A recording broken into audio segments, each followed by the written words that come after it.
One of Princess Diana's most infamous dresses is going up for auction in London.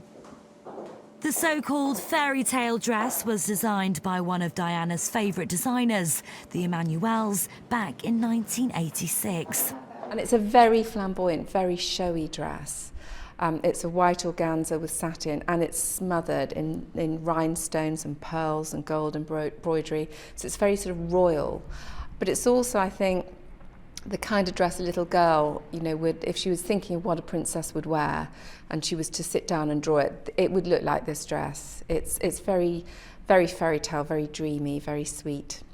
More than 25 years later, and the dress is expected to fetch between £50,000 and £80,000 when it goes under the hammer on December the 3rd. But it's also quite, ingenue, very little girlish, it's very pretty.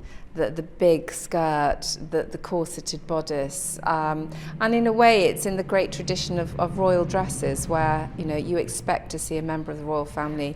You see them in ancient portraits of Elizabeth I dripping in jewels with a big beaded bodice. This is a 1980s version of the same thing. It was a favourite of Diana's and she wore it several times, including to the Leicester Square premiere of the James Bond film, The Living Daylights. There are people out there who are prepared to spend high sums to get something still that belonged to this very beautiful princess.